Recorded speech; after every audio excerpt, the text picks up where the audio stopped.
Al-Hikam Hikmah 65. Wirid, Cahaya Hati dan Anugerah Ilahi.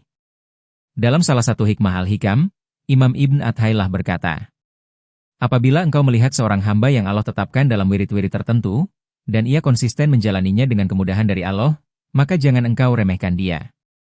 Meskipun engkau belum melihat tanda-tanda makrifat atau cinta sejati kepada Allah pada dirinya, ketahuilah, andai bukan karena pertolongan Allah, ia tidak akan mampu berwirid.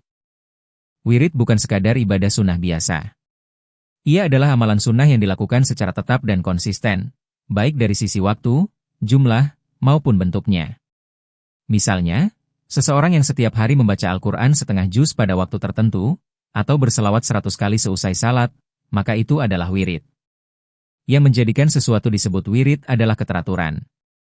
Zikir yang dilakukan hanya sesekali, atau jumlahnya tidak menentu, belum disebut wirid.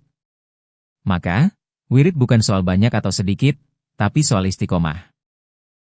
Rasulullah Shallallahu Alaihi Wasallam bersabda, amalan yang paling dicintai oleh Allah adalah amalan yang dilakukan secara terus-menerus meskipun sedikit. Karena itu, tidak perlu memaksakan wirid yang berat. Lakukan yang ringan tapi dengan kehadiran hati, dengan penuh adab, dan terus-menerus.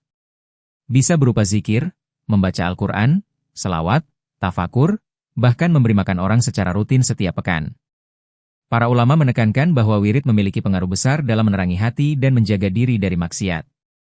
Namun, bila setelah bertahun-tahun berwirid seseorang merasa belum merasakan perubahan, bisa jadi sebabnya adalah wirid dilakukan tanpa keikhlasan atau kehadiran hati. Wirid dilakukan tanpa adab, seperti sambil bersikap lalai atau tidak sopan kepada Allah. Atau wirid itu tidak dilakukan secara istiqomah. Yang lebih penting lagi adalah kita tidak meremehkan orang yang sedang menjalani wirid, meskipun belum tampak darinya sifat-sifat orang arif. Karena kemampuan untuk berwirid itu sendiri adalah anugerah dari Allah, bukan semata hasil usaha manusia. Sebagaimana dikatakan oleh para ulama, orang yang tidak memiliki wirid, maka seperti kera. Ini bukan hinaan fisik, melainkan sindiran bahwa hati dan dagingnya telah menjadi rusak karena tidak disucikan dengan amal. Begitu pula orang yang tidak beradab, disebut seperti binatang buas, karena hanya mengikuti hawa nafsu. Maka, mulailah dengan wirid yang ringan, yang mampu kita jalankan setiap hari dengan hati yang hadir. Sedikit demi sedikit, istiqomah, dan penuh adab. Karena dari hati yang terang, akan terbuka jalan menuju makrifat kepada Allah. Jangan lupa like, share, and subscribe.